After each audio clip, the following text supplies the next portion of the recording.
Avant de commencer l'histoire, dites-nous d'où vous regardez en laissant un commentaire ci-dessous. Si vous appréciez cette vidéo, n'oubliez pas de liker et de vous abonner. Passez une merveilleuse journée. Profitez de l'histoire, tout le monde.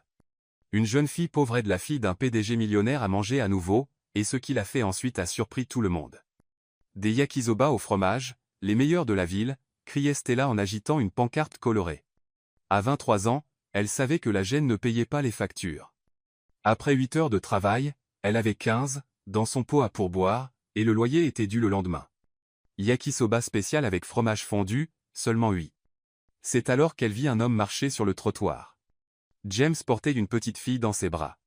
Son costume était coûteux, mais son visage affichait un désespoir total. L'enfant dans ses bras ressemblait à une poupée sur le point de se briser. « S'il te plaît, Emma, tu dois manger quelque chose, » suppliait James, s'arrêtant juste devant le chariot de Stella. « Ça fait 10 jours, ma chérie. Les médecins ne savent plus quoi faire. » Emma n'avait que 5 ans. Ses cheveux blonds étaient ternes, ses yeux bleus sans vie. Elle était bien trop maigre. « Je ne veux pas, papa, » murmura-t-elle faiblement. « Rien n'a bon goût. » En entendant cela, Stella sauta de la caisse sur laquelle elle se tenait pour promouvoir sa nourriture. La scène déchirante la toucha profondément. « Que lui est-il arrivé ?» demanda Stella en s'approchant. « Ma fille n'a pas mangé depuis 10 jours. J'ai consulté les meilleurs médecins, les meilleurs restaurants. Rien ne fonctionne. Elle dépérit sous mes yeux. » Stella s'agenouilla au niveau d'Emma. « Salut, princesse, veux-tu voir de la magie? Je fais des yakisoba avec des pouvoirs spéciaux. » « Des pouvoirs spéciaux ?» murmura Emma, curieuse pour la première fois depuis des jours. « Oui, mes yakisoba chassent toute la tristesse. Veux-tu voir ?» Stella alluma le feu et jeta des nouilles sur la grille chaude. Le grésillement attira immédiatement l'attention d'Emma. « D'abord, les nouilles spéciales, » dit Stella en remuant la grille, ensuite, l'ingrédient le plus important, l'amour. Elle fit un geste comme si elle saupoudrait des paillettes invisibles sur les nouilles. Les yeux d'Emma s'écarquillèrent. Elle n'avait jamais vu quelqu'un cuisiner avec autant de soin. Stella hacha des oignons et des poivrons, les jetant sur la grille avec panache. Elle versa une sauce sombre qui produisit le plus merveilleux des grésillements. L'odeur était indescriptible, sucrée, salée, tout simplement parfaite. « Et maintenant, le fromage magique, » annonça Stella. Elle saupoudra du cheddar, qui fondit en filaments dorés. Elle servit le tout sur une assiette et la tendit à Emma. « Yakisoba spécial. Préparé avec amour, rien que pour toi. » Emma prit la fourchette avec ses petites mains tremblantes et goûta sa première bouchée. Ses yeux s'illuminèrent. « Papa !» cria-t-elle, souriant pour la première fois depuis des semaines. « C'est vraiment bon. » James n'en croyait pas ses yeux. Sa fille, qui avait refusé toute nourriture pendant 10 jours, mangeait maintenant avec un véritable appétit. Emma finit toute l'assiette et en redemanda. Stella en prépara une autre, et Emma mangea jusqu'à la dernière miette. La couleur revint sur ses joues. Elle ressemblait à nouveau à une petite fille normale. « Comment avez-vous fait ça ?» demanda James, ému. « Les enfants savent quand la nourriture est faite avec amour, » répondit Stella. « Ils ressentent la différence. »« Merci d'avoir fait manger ma fille, » dit James. Il paya, puis laissa un pourboire de 50. Stella était stupéfaite. Alors que James aidait Emma à descendre pour marcher, elle murmura quelque chose qui le figea. « Papa, elle cuisine comme maman avant qu'elle ne parte. » Le visage de James pâlit, ses yeux emplis de panique, comme si Emma venait de révéler un terrible secret. Il prit la main d'Emma et s'éloigna, laissant Stella avec l'étrange sensation que sa vie venait de changer à jamais. Le lendemain matin, Stella se réveilla à 5 heures, l'estomac gargouillant. Le pourboire de 50 était allé directement au paiement de son loyer en retard. Il ne lui restait que 2 pour acheter des ingrédients, mais elle ne pouvait s'empêcher de penser à cet homme en costume coûteux et à la petite fille maigre. Elle cuisine comme maman avant, les mots d'Emma résonnaient dans son esprit. « Yakisoba frais, le meilleur de la ville !» cria Stella, poussant son chariot au même endroit que la veille. Il était à peine 7 heures du matin lorsqu'elle vit James marcher vers elle. Emma était à ses côtés, mais elle traînait les pieds sans énergie. « Mademoiselle !» James agita la main désespérément. « Je suis tellement content que vous soyez là à nouveau. »« Bien sûr que je suis là, » sourit Stella. « Emma, princesse, comment vas-tu aujourd'hui ?»« J'ai faim, » murmura Emma. « Papa a essayé de me donner des céréales pour le petit déjeuner, mais je n'ai pas pu les manger. Je voulais juste tes nouilles. » Stella regarda James. Il semblait ne pas avoir dormi, yeux rouges, cheveux en désordre, costume froissé. Elle n'a rien mangé depuis hier, expliqua James. Elle a refusé tout ce que je lui ai proposé. Tout ce dont elle parlait, c'était de venir ici. Eh bien, alors, préparons encore des yakisoba magiques, dit Stella en allumant le feu. Inquisinante, Stella observa James. Il portait une montre qui valait plus que son loyer annuel. Ses chaussures étaient en cuir italien coûteux. Pourtant, il était là, sur un trottoir sale, suppliant une vendeuse de rue de sauver sa fille. « Quel genre de travail faites-vous » demanda Stella en remuant les nouilles. « Je possède une entreprise technologique, » répondit James. « Sterling Enterprises. Vous en avez probablement entendu parler. » Stella faillit laisser tomber la spatule. Tout le monde connaissait Sterling Enterprises, l'une des plus grandes entreprises du pays. « Vous êtes James Sterling, le milliardaire ?»« Millionnaire, » corrigea James. « Et à quoi sert tout cet argent si je ne peux pas faire manger ma fille ?» Emma termina une autre assiette complète. Elle souriait, jouait et ressemblait à nouveau à une petite fille normale. James observait chaque bouchée avec des larmes dans les yeux. « Mademoiselle, » dit James une fois qu'Emma eut fini, « je dois vous faire une proposition. » Stella s'essuya les mains sur son tablier. « Quel genre de proposition ? » « Soyez ma cuisinière personnelle. Venez vivre chez moi et cuisiner pour Emma. »« Quoi ? » Stella rit nervosement. « Je vends de la nourriture dans la rue. »« Et vous faites la meilleure nourriture que ma fille ait jamais mangée, » répondit James. « Je vous paierai 50 € par mois. » Stella resta bouche bée. 50 € par mois, avec logement, nourriture et toutes les dépenses couvertes. Vous devrez juste cuisiner pour Emma et prendre soin d'elle quand je travaille. Stella pensa à sa mère malade à la maison, aux médicaments coûteux qu'elle ne pouvait pas payer, au loyer toujours en retard, aux jours sans repas convenable. « Pourquoi moi ?» demanda Stella. « Vous pourriez engager n'importe quel chef célèbre dans le monde. » James regarda Emma, qui jouait avec les derniers morceaux de yakisoba. « Parce que, dit-il doucement, vous êtes la seule personne qui peut faire manger ma fille, et ça n'a pas de prix. Dites oui, et tous vos problèmes s'arrêtent aujourd'hui. » Emma courut et serra la jambe de Stella. « Viens vivre avec nous, s'il te plaît. » Le cœur de Stella fondit. Comment pouvait-elle dire non à cet adorable enfant? « D'accord, » murmura-t-elle. « J'accepte. » James laissa échapper un soupir de soulagement. « Soupa. Pouvez-vous commencer aujourd'hui? » Aujourd'hui? Emma a besoin de déjeuner dans 2 heures, et j'ai une réunion importante que je ne peux pas manquer. Stella regarda son modeste chariot de nourriture, puis la voiture de luxe, puis le visage souriant d'Emma. D'accord, allons-y. Le manoir était encore plus impressionnant que Stella ne l'avait imaginé, portail électrique, immense jardin, piscine olympique.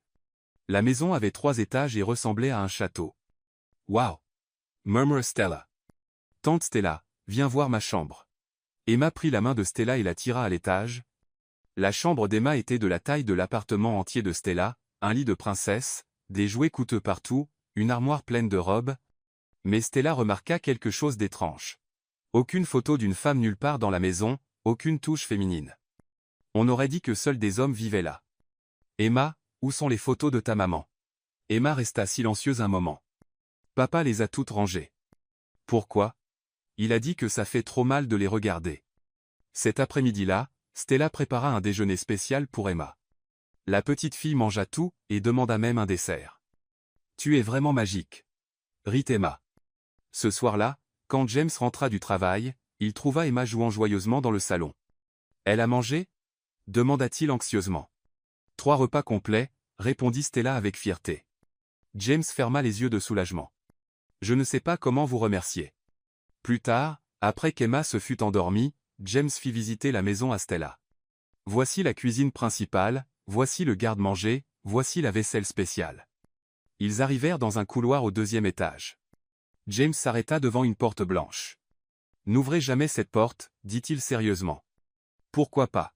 C'est une chambre de bébé. Trop douloureux pour moi. Stella fronça les sourcils. Une chambre de bébé? Mais Emma a déjà 5 ans. Que s'est-il passé avec la mère d'Emma, au juste? Demanda Stella directement. James se figea, son visage se crispa, presque en colère. Elle est morte en donnant naissance à Emma. Je n'aime pas en parler. Mais Stella était sûre qu'il mentait. Emma avait dit que Stella cuisinait comme sa mère le faisait. Comment une enfant de 5 ans pourrait-elle se souvenir de la cuisine de sa mère si elle était morte en couche? Cette nuit-là, Stella resta éveillée, pensant, quel terrible secret James cache-t-il? 3 semaines s'étaient écoulées depuis que Stella avait commencé à travailler au manoir Sterling. Emma était une enfant différente. Elle avait pris du poids, ses joues étaient roses, et elle souriait tout le temps. Tante Stella, jouons à la maison. Emma courait dans la maison tous les matins, cherchant Stella. Stella était complètement tombée amoureuse de la petite fille. Elle se levait tôt pour préparer des petits déjeuners spéciaux, inventait de nouveaux jeux et racontait des histoires au coucher.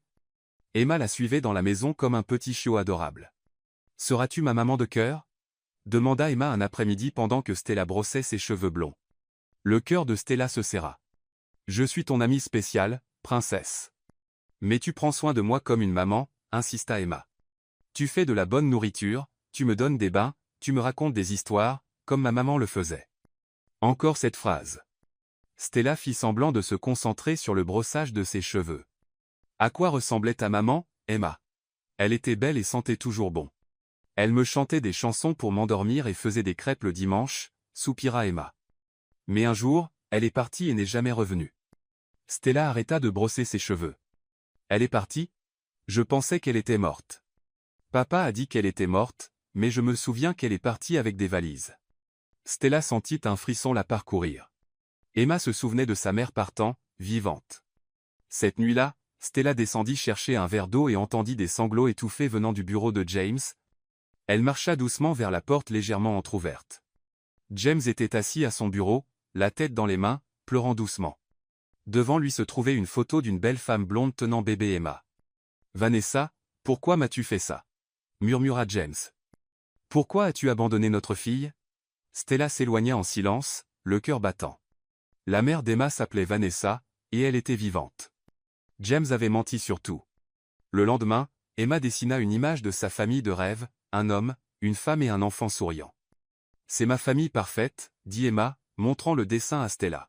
« C'est papa, c'est toi en tant que ma maman, et c'est moi. » James passa dans la pièce à ce moment-là, vit le dessin, et son visage pâlit.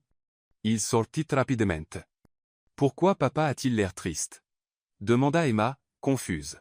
« Je ne sais pas. Ma chérie, mentit Stella, mais elle savait exactement pourquoi. James cachait quelque chose de douloureux sur le passé d'Emma, et Stella était déterminée à découvrir la vérité. Cet après-midi-là, pendant qu'Emma faisait la sieste, Stella décida de lui poser la question directement. « James, j'ai besoin d'en savoir plus sur la mère d'Emma. » James lisait des papiers dans le salon quand il entendit la question. Tout son corps se tendit. « Pourquoi es-tu si obsédé par ça ?» demanda-t-il froidement. « Parce qu'Emma dit des choses qui ne correspondent pas à ton histoire, » répondit Stella fermement. Elle se souvient de sa mère cuisinant, chantant, étant vivante. Elle était très jeune. Ses souvenirs sont confus. Les enfants de plus de 3 ans peuvent avoir des souvenirs clairs, dit Stella. Et Emma se souvient de sa mère partant avec des valises, pas mourant. James se leva soudainement. Arrête. Je ne veux plus parler de ça. Pourquoi pas? Si elle est vraiment morte, pourquoi est-ce si difficile d'en parler? James la fixa avec colère. Parce que ça fait trop mal.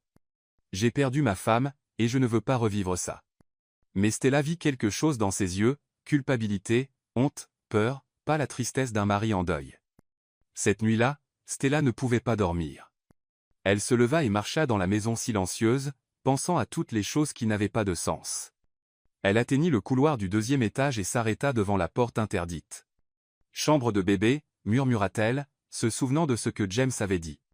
Elle regarda autour d'elle pour s'assurer qu'elle était seule. James dormait au rez-de-chaussée, Emma au 3e étage. Personne ne la verrait. La curiosité brûlant en elle, Stella s'agenouilla et regarda par le trou de la serrure. Ce qu'elle vit lui coupa le souffle. Ce n'était pas une chambre de bébé comme James l'avait dit. C'était une chambre de femme adulte avec un lit king size couvert de vêtements, des robes élégantes, des chemisiers en soie, des pantalons de travail jetés partout. On aurait dit que quelqu'un était parti précipitamment. Stella cligna des yeux plusieurs fois, essayant de comprendre. Pourquoi James mentirait-il sur ce qui se trouvait dans cette pièce, et à qui appartenaient ces vêtements? Elle s'éloigna de la porte, le cœur battant, plus confuse que jamais. Le lendemain matin, Stella se leva tôt comme d'habitude pour préparer le petit déjeuner d'Emma, mais elle ne pouvait s'arrêter de penser à ce qu'elle avait vu. Les vêtements éparpillés, l'étrange sensation que quelque chose d'important lui était caché. « Bonjour, tante Stella. » Emma entra en sautillant dans la cuisine, tirant Stella de ses pensées. « Bonjour, princesse. Hast du bien dormi? Ah oui. J'ai rêvé qu'on était une vraie famille, toi, moi et papa. » Stella força un sourire en servant des crêpes fraîches. L'innocence d'Emma contrastait avec les sombres secrets qui semblaient remplir cette maison. « Emma, puis-je te poser une question? » « Bien sûr. » Stella hésita, choisissant ses mots avec soin. « Te souviens-tu d'autre chose de ta maman? » Emma arrêta de mâcher et réfléchit un instant. « Un peu. Elle sentait bon et chantait de jolies chansons. Autre chose? Elle aimait les beaux vêtements. Elle avait plein de robes colorées, soupira Emma. Mais papa n'aime pas quand je parle d'elle. » Avant que Stella ne puisse poser d'autres questions, James entra dans la cuisine, parfaitement habillé pour le travail dans un costume. « Bonjour, les filles. »« Bonjour, papa. » Emma courut l'enlacer. Stella observa James attentivement. Il semblait fatigué, avec des cernes sous les yeux et un air inquiet qui ne semblait jamais disparaître. « James, » dit Stella nonchalamment en nettoyant l'évier, « hier soir, je me suis promené dans le couloir du 2e étage et, James l'interrompit immédiatement, sa voix tendue. « Et quoi? Rien de grave. Je me demandais juste pourquoi tu gardes cette pièce verrouillée. » James laissa tomber sa fourchette, qui tinta contre l'assiette. Emma regarda son père avec curiosité. « Je l'ai expliqué. C'est une chambre de bébé. Trop douloureux pour moi. »« Je vois, » dit Stella, mais son ton indiquait clairement qu'elle ne comprenait pas vraiment. James termina son café rapidement et partit au travail, laissant un silence inconfortable derrière lui. Toute la matinée, en s'occupant d'Emma, Stella ne pouvait s'arrêter de penser à ce qu'elle avait vu. Des vêtements de femme éparpillés ne correspondaient pas à l'histoire d'une chambre de bébé. Pourquoi James mentait-il? « Tante Stella, veux-tu jouer à cache-cache » demanda Emma après le déjeuner. « Bien sûr, princesse. » Elles coururent dans l'immense maison, riant et s'amusant. Emma se cacha derrière les rideaux du salon, puis sous la table de la cuisine. Puis ce fut son tour de trouver Stella. Stella monta à l'étage, cherchant un bon endroit pour se cacher. Elle passa par le couloir du 2e étage et s'arrêta juste devant la porte blanche. « Je viens » cria Emma depuis le rez-de-chaussée. Stella fixa la porte interdite. La curiosité était plus forte que la prudence. Elle s'agenouilla à nouveau et regarda par le trou de la serrure. Les vêtements étaient toujours là, éparpillés, comme la veille. Mais cette fois, avec la lumière du jour entrant par la fenêtre, elle pouvait voir plus de détails. C'étaient des vêtements coûteux. Elle pouvait reconnaître des étiquettes de créateurs même à distance. Des talons gisaient sur le sol, une brosse à cheveux avec des mèches blondes reposées sur la coiffeuse, des parfums coûteux scintillaient au soleil. Qui avait vécu dans cette pièce, et pourquoi James la gardait-il verrouillée comme un sanctuaire interdit? « Je t'ai trouvé. » Emma courut dans le couloir. Stella se releva rapidement, essayant de cacher ce qu'elle faisait. « Tu m'as eu, petite maligne. Qu'est-ce que tu faisais là ?» demanda Emma en regardant la porte. « Oh, rien, je réfléchissais. » Emma prit soudain un air sérieux. « Papa n'aime pas qu'on s'approche de cette porte. »« Pourquoi pas? » ?»« Je ne sais pas.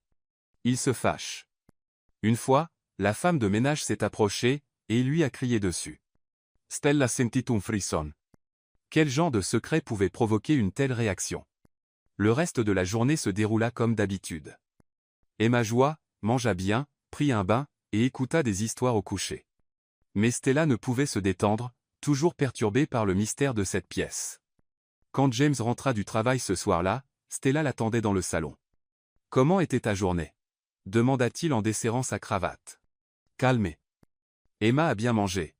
Et nous avons beaucoup joué. » James sourit sincèrement pour la première fois depuis des jours. « Je ne sais pas comment te remercier. Stella. Emma a complètement changé depuis ton arrivée. C'est une enfant merveilleuse. Elle l'est. C'est la chose la plus importante que j'ai au monde. » Stella vit une opportunité de poser une question. « James, puis-je te poser une autre question sur sa mère ?» Son expression changea immédiatement. « Que veux-tu savoir, comment était-elle » Emma pose parfois des questions, et je ne sais pas quoi dire. James resta silencieux un long moment, regardant dans le vide. « Elle était compliquée, dit-il finalement. Belle, mais compliquée. Compliquée comment? Elle aimait les choses coûteuses, vêtements, bijoux, voyages. Elle n'était jamais satisfaite de ce qu'elle avait. Stella ressentit un pincement de reconnaissance, des vêtements coûteux éparpillés dans cette pièce verrouillée. Ça doit être dur pour Emma de grandir sans sa mère. C'est pourquoi ta présence ici est si importante, dit James en la regardant droit dans les yeux. Tu remplis un vide que je n'aurais jamais pu combler seul. Le cœur de Stella battit plus vite sous son regard intense. James, je sais que c'est trop tôt pour dire ça, il s'approcha, mais tu n'es pas seulement la cuisinière ici. Tu es devenue une partie de notre famille. Stella sentit des papillons dans l'estomac. La proximité, son parfum, la sincérité dans sa voix, tout cela la faisait se sentir attirée par lui. Mais les mensonges sur la pièce verrouillée créaient un mur invisible entre eux. J'ai besoin de connaître la vérité sur cette pièce, dit soudain Stella. James recula comme si elle l'avait giflé. Pourquoi reviens-tu toujours là, dessus? Parce que j'ai l'impression que tu caches quelque chose d'important, et si nous devons être une famille, il ne peut pas y avoir de secret entre nous. James passa ses mains dans ses cheveux, visiblement bouleversé. Certains secrets existent pour protéger les gens qu'on aime. Les protéger de quoi? De la vérité qui pourrait leur faire mal. Stella s'approcha. Je suis plus forte que tu ne le penses. James la regarda dans les yeux un long moment. Il semblait lutter intérieurement entre dire la vérité ou maintenir le mensonge. Pas aujourd'hui, dit-il finalement. Peut-être qu'un jour j'aurai le courage de te le dire, mais pas aujourd'hui. Il monta les escaliers, laissant Stella seule dans la pièce, plus confuse et intriguée que jamais. Cette nuit-là, Stella resta éveillée, pensant à tout, les vêtements éparpillés, les mensonges de James, l'attirance croissante entre eux, et surtout, le sentiment que quelque chose d'important lui était caché. Que cachait James dans cette pièce, et pourquoi avait-il si peur de dire la vérité? Dans les jours qui suivirent, la curiosité de Stella à propos du passé de James et d'Emma ne fit que croître. Elle ne pouvait s'arrêter de penser aux vêtements éparpillés dans la pièce interdite, et les mensonges évidents de James la rendaient de plus en plus mal à l'aise. Un après-midi ensoleillé, pendant qu'Emma jouait dans le jardin, Stella décida de regarder de plus près dans la maison. Elle connaissait déjà toutes les pièces principales, mais n'avait jamais vraiment exploré le bureau de James. « Tante Stella, je vais jouer avec mes poupées », cria Emma en courant vers sa chambre. « D'accord, ma chérie, appelle-moi si tu as besoin de quelque chose. » Profitant qu'Emma était occupée, Stella se dirigea vers le bureau. La porte était légèrement entr'ouverte, comme toujours pendant la journée. Elle entra lentement, observant chaque détail. Les murs étaient décorés de diplômes et de certificats professionnels de James. Il y avait un grand bureau en bois sombre et des étagères remplies de livres sur les affaires. Mais ce qui attira son attention furent les cadres photos sur le bureau. Stella s'approcha, curiosa. Il y avait plusieurs photos de James lors d'événements professionnels et d'autres de lui avec Emma à différents âges. Mais à l'arrière du bureau, partiellement caché derrière des objets, il y avait un cadre retourné face contre table. Elle jeta un coup d'œil vers la porte pour s'assurer qu'elle était seule, puis retourna soigneusement le cadre. La photo montrait un James plus jeune, souriant sincèrement, à côté d'une superbe femme blonde. Elle portait une robe élégante et tenait un petit enfant dans ses bras, Emma, qui semblait avoir environ 2 ans. Le cœur de Stella s'emballa. Emma avait 2 ans sur cette photo. Cela signifiait que sa mère était vivante au moins jusqu'à ce qu'Emma ait 2 ans, contredisant complètement l'histoire de James selon laquelle elle était morte en couche. Stella prit le cadre avec des mains tremblantes, étudiant chaque détail de la photo. Emma semblait heureuse dans les bras de la femme blonde, qui avait des yeux bleus saisissants et une expression confiante. James se tenait à côté d'eux, mais son sourire semblait forcé, comme si quelque chose le tracassait. Elle remit le cadre à sa place et continua à regarder autour d'elle avec précaution. Elle ouvrit doucement les tiroirs du bureau, cherchant d'autres indices. Dans le tiroir du milieu, elle trouva d'autres photos éparses. Elle en prit quelques-unes et les parcourut rapidement.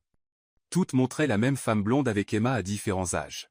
Emma bébé, Emma à 1 an, et Emma à 2 ans, jouant dans le jardin du manoir.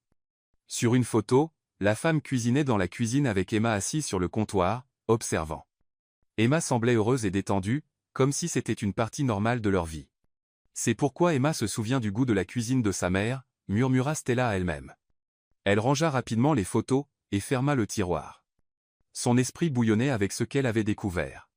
James avait clairement menti sur la mort de sa femme en couche. La mère d'Emma était vivante, lorsqu'elle avait au moins 2 ans. Alors, que lui était-il vraiment arrivé? Pourquoi James inventerait-il un mensonge aussi élaboré, et où était cette femme maintenant? Stella quitta le bureau avec plus de questions que de réponses. Le reste de l'après-midi, en s'occupant d'Emma, elle regarda la petite fille avec des yeux nouveaux. « Emma, Te souviens-tu de quand tu étais toute petite? Demanda-t-elle en brossant les cheveux de la fillette. Un peu. Je me souviens d'une dame qui vivait ici et faisait de la bonne nourriture comme toi. À quoi ressemblait-elle? Elle avait des cheveux jaunes et sentait bon. Elle me chantait des chansons pour m'endormir, Emma fit une pause pour réfléchir. Mais, un jour, elle est partie et n'est jamais revenue.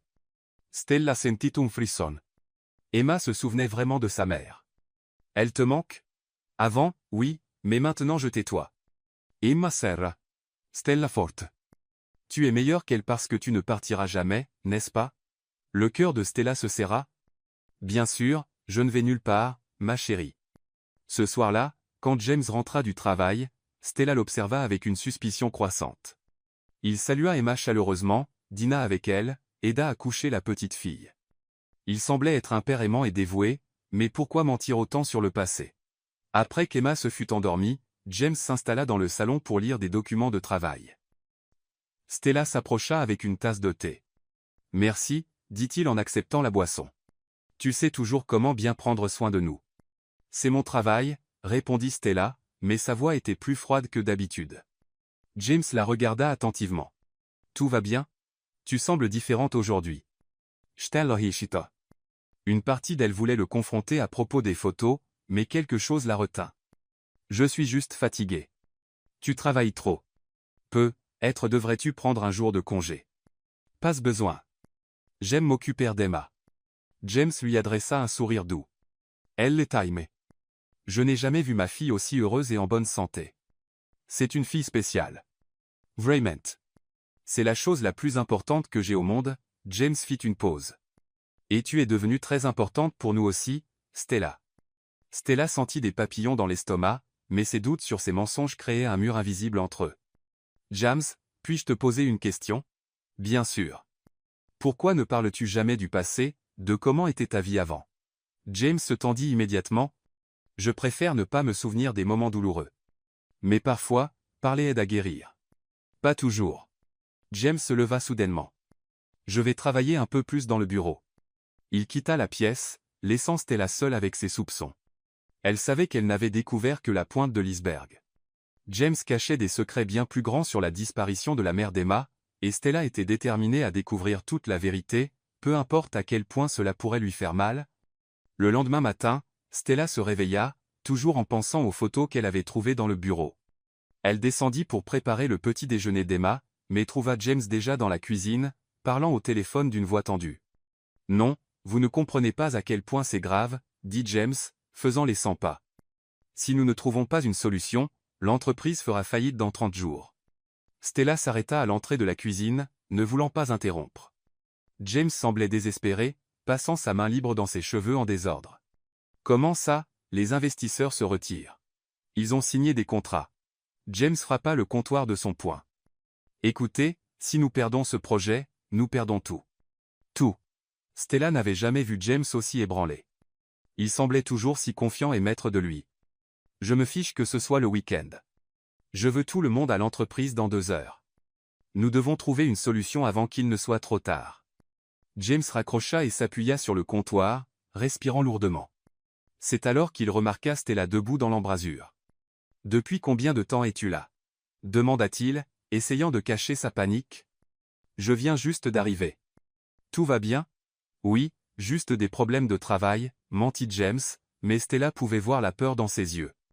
À ce moment, Emma descendit, joyeuse comme toujours. « Bonjour, papa. »« Bonjour, tante Stella. » James força un sourire pour sa fille. « Bonjour, princesse. » Pendant le petit déjeuner, Stella observa James attentivement. Il toucha à peine à sa nourriture, vérifia constamment son téléphone et soupira profondément à chaque message qu'il lisait. « Papa, tu travailles aujourd'hui? »« C'est samedi, » dit Emma en mordant dans un morceau de pain grillé. « Malheureusement, oui, mon amour. Papa a des problèmes importants à résoudre. » Après qu'Emma eut fini de manger et partit jouer, James se prépara à partir. Stella l'accompagna jusqu'à la porte. « James, si tu as besoin de parler de quoi que ce soit, je suis là. » Il la regarda avec une gratitude sincère. « Merci, Stella. Tu n'as pas idée à quel point ta présence ici compte pour moi. » Après le départ de James, Stella passa la journée à s'occuper d'Emma, mais elle ne pouvait s'arrêter de penser à la conversation téléphonique qu'elle avait entendue. L'entreprise de James avait de graves problèmes financiers. Ce soir-là, après qu'Emma se fût endormie, James rentra, l'air épuisé. Ses vêtements étaient froissés, et ses yeux étaient rouges de fatigue. « Comment ça s'est passé ?» demanda Stella en lui servant le dîner. « Horrible, admit James. Absolument horrible. » Stella s'assit à table avec lui. « Veux-tu en parler ?» James hésita, puis laissa échapper un profond soupir. « L'entreprise est au bord de la faillite. Nous avons 30 jours pour trouver une solution, sinon nous perdons tout. Que s'est-il passé? Nous avons investi massivement dans un nouveau projet technologique. Nous avons dépensé des millions pour développer un logiciel révolutionnaire. » James se frotta le visage fatigué. « Mais quand nous l'avons présenté aux investisseurs, ils se sont retirés. Ils ont dit que le marché n'était pas prêt. » Stella fronça les sourcils. « Mais si le logiciel est vraiment innovant, d'autres investisseurs ne seraient-ils pas intéressés? C'est plus compliqué que ça. Nous avons d'énormes dettes, des employés à payer, des contrats à honorer. » James repoussa son assiette, à peine touché. « Et maintenant, les banques réclament les prêts. » Stella réfléchit un moment. Pendant ses études de comptabilité, elle avait appris à gérer des situations comme celle-ci. « As-tu pensé à restructurer la dette? Peut-être négocier des délais plus longs avec les banques, pendant que vous cherchez de nouveaux investisseurs ?» James la regarda, surpris. « Comment sais-tu ça? » Stella réalisa qu'elle en avait trop dit. « J'en ai entendu parler quelque part. » Stella, comment une cuisinière connaît-elle les finances d'entreprise? Elle hésita mais décida de dire la vérité. « J'ai étudié la comptabilité à l'université. » Vraiment? Oui. J'ai obtenu une bourse et suis arrivé jusqu'au dernier semestre. Stella baissa les yeux. Mais ma mère est tombée malade. Elle avait besoin de médicaments coûteux et de soins constants. J'ai dû quitter l'école pour travailler et m'occuper d'elle. James resta silencieux un long moment, essayant de digérer ce qu'elle venait de dire. Tu as presque obtenu un diplôme en comptabilité? Il ne me manquait que de présenter mon projet final et de passer les derniers examens. Et pourquoi ne m'as-tu jamais dit ça? Parce que ça n'a plus d'importance. Je n'ai pas de diplôme. Je ne peux pas travailler dans ce domaine. Stella soupira tristement. Toutes ces années d'études ont été gâchées. James s'approcha elle. Stella, tes connaissances n'ont pas été gâchées. Te souviens-tu encore de la plupart? De la plupart, oui. Pourquoi? Parce que peut-être que tu peux m'aider à sauver mon entreprise. Stella le regarda, incrédule. James alla dans le bureau et revint avec un dossier rempli de documents. Il étala les papiers sur la table de la cuisine. Regarde ces chiffres. Dis-moi ce que tu vois. Stella étudia les documents attentivement, bilan financier, feuille de calcul des coûts, projection de revenus. Lentement, son esprit retrouva ses années d'université. Vos coûts opérationnels sont trop élevés par rapport à vos rendements actuels, dit-elle après quelques minutes. Mais je vois un potentiel de revenus qui n'est pas exploité. Que veux-tu dire? Vous avez des contrats de maintenance avec d'anciens clients qui paient des frais très bas. Si vous renégociez ces contrats avec des tarifs actualisés, les revenus augmenteraient d'au moins 40%. James se pencha, intéressé. Continue. Il y a plus. Vous dépensez une fortune en externalisant des services que votre personnel actuel pourrait gérer en interne. Stella pointa des chiffres précis. Si vous réorganisez ces rôles, vous pourriez économiser des milliers chaque mois. Mon Dieu, murmura James. Pourquoi mes comptables n'ont-ils pas pensé à ça? Parfois, quand on est trop proche du problème, il est difficile de voir les solutions évidentes. James passa 2 heures à examiner les suggestions de Stella. À chaque idée, il était de plus en plus impressionné par son intelligence et sa perspicacité en affaires. Stella, ces idées sont brillantes. Si nous mettons tout cela en place, l'entreprise pourrait non seulement survivre, mais réaliser un profit solide en quelques mois. Stella sourit. James la regarda avec une profonde admiration. Tu viens de sauver mon entreprise. Pas encore. Ce ne sont que des suggestions. Ce sont bien plus que ça. James prit ses mains. Ce sont la solution que je cherchais désespérément. Le dimanche suivant, James convoqua son équipe exécutive et présenta toutes les idées de Stella. Au début, il y eut de la résistance, après tout, les suggestions venaient d'une cuisinière. Mais une fois que James expliqua la logique derrière chaque proposition, tout le monde fut convaincu. Dès le lundi, ils commencèrent à mettre les changements en œuvre. Ils renégocièrent les anciens contrats, réorganisèrent les départements et réduisirent les dépenses inutiles. En une semaine, les résultats étaient déjà visibles. Stella, tu ne vas pas le croire, dit James en entrant dans la maison ce vendredi-là avec un grand sourire qu'elle n'avait pas vu depuis des semaines.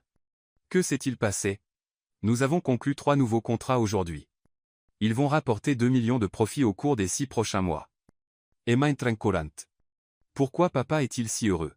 Parce que tante Stella a sauvé l'entreprise de papa, dit James en prenant Emma dans ses bras et en la faisant tournoyer. Tante Stella est la personne la plus intelligente du monde, cria Emma en riant. James regarda Stella avec une expression pleine de gratitude, d'admiration et de quelque chose de plus profond encore. Elle l'est vraiment, dit-il doucement.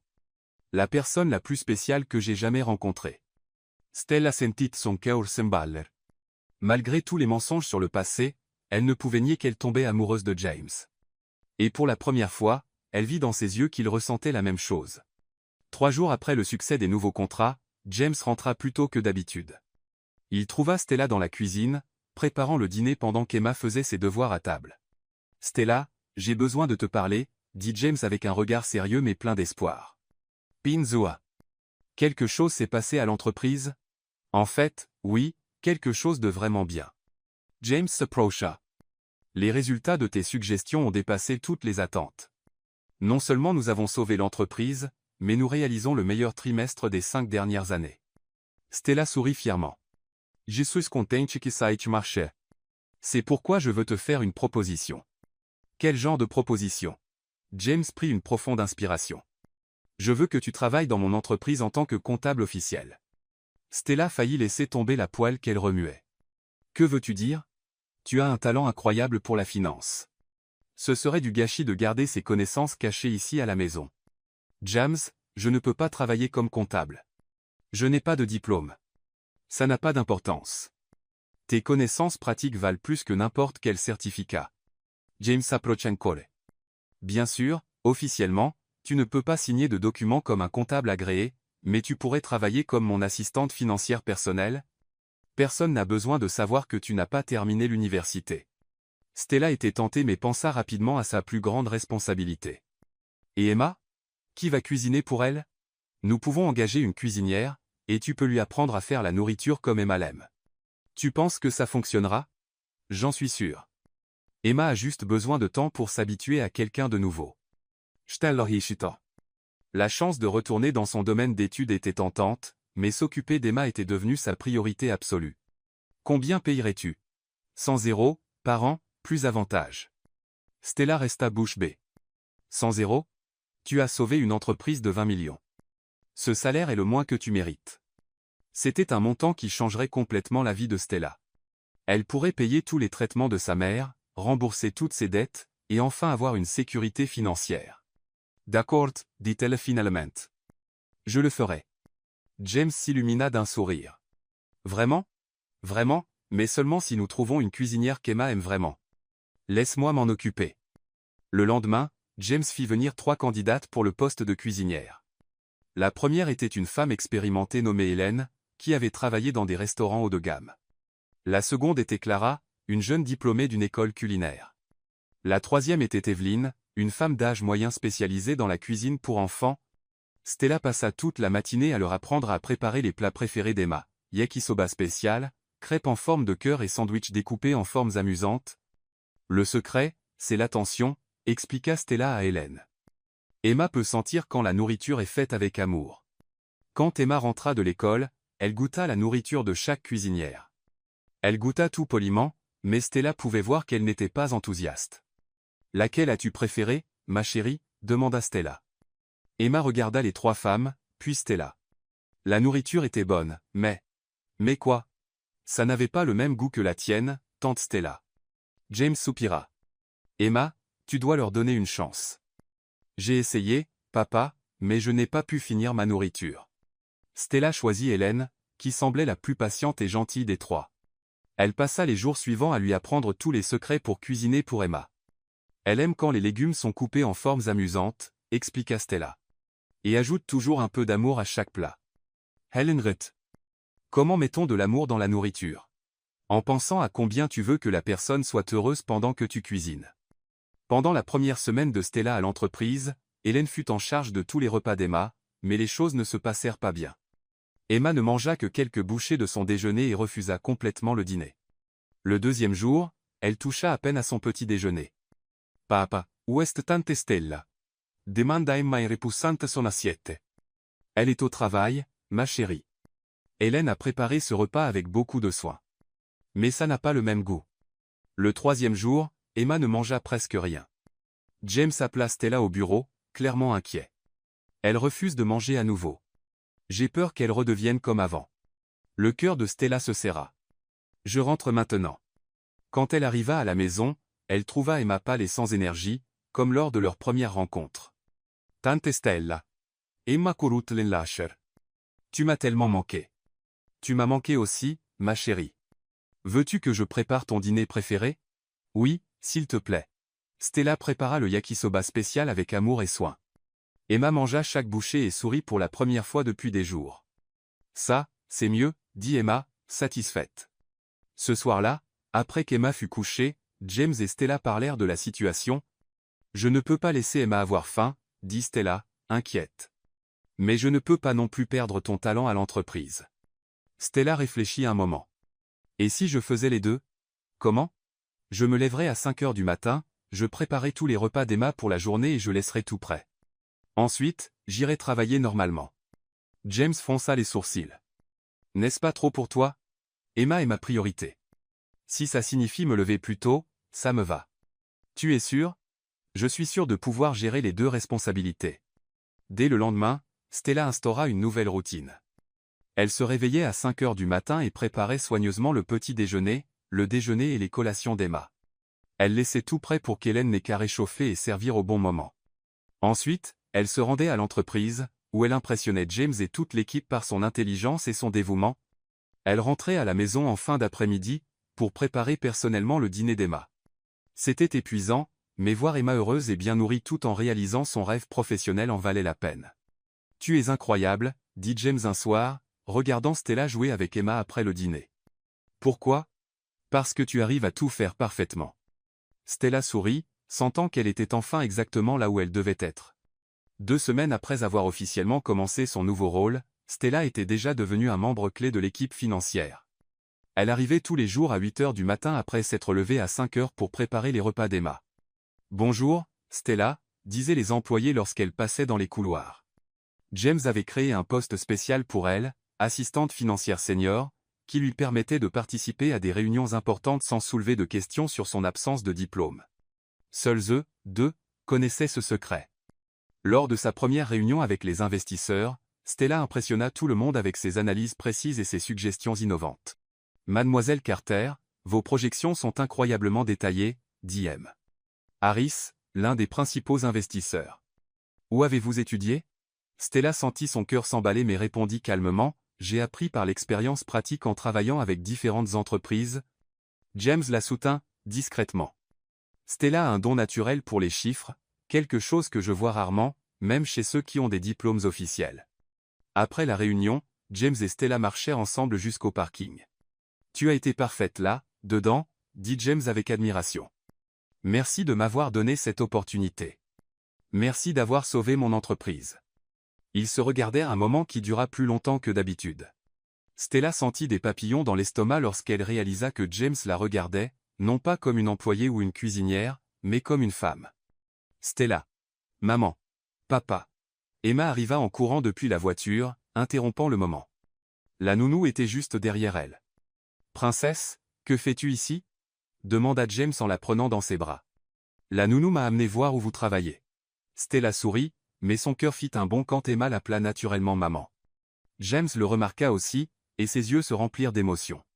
Dans les jours qui suivirent, Stella et James se rapprochèrent. Les longues discussions sur le travail se transformèrent en conversations personnelles. Leurs regards pendant les réunions duraient plus longtemps que nécessaire. Leurs mains se frôlaient accidentellement en passant des papiers. Tu as complètement changé ma vie, dit James un soir alors qu'il travaillait tard. Que veux-tu dire? Emma est heureuse, l'entreprise va bien, et moi, James fit une pause. Je me sens vivant à nouveau. Stella sentit son cœur battre plus vite, mais il y avait toujours une ombre entre eux, les secrets que James gardait sur le passé. Pendant ce temps, d'autres employés commençaient à ressentir du ressentiment face à l'ascension rapide de Stella. Mark Santos, comptable senior depuis 15 ans, et Laura Lima, responsable administrative depuis 10 ans, commencèrent à se rencontrer en secret. Comment une vendeuse de rue peut-elle soudainement obtenir un poste aussi élevé? Murmura Mark pendant une pause café. Quelque chose ne va pas. Laura qui est-ce? Elle est sortie de nulle part, et maintenant James la traite comme une sorte de génie financier. Je suis sûr qu'il y a quelque chose de louche. Mark dit à voix basse. Je vais enquêter sur son passé. Fais attention que James ne le découvre pas, avertit Laura. Il est clairement impliqué émotionnellement. Il ne peut pas voir qu'elle pourrait tous nous tromper. Ignorant les complots, Stella continuait à donner son maximum à l'entreprise et aux soins d'Emma.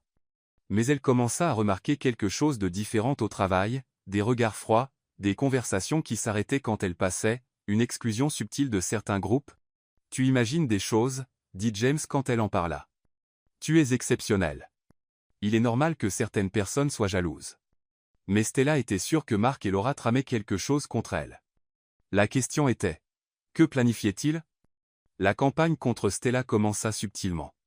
Mark et Laura commencèrent à répandre de petits commentaires apparemment innocents dans les couloirs de l'entreprise. C'est étrange que Stella sache toujours exactement quoi dire dans les réunions, murmura Laura à d'autres employés.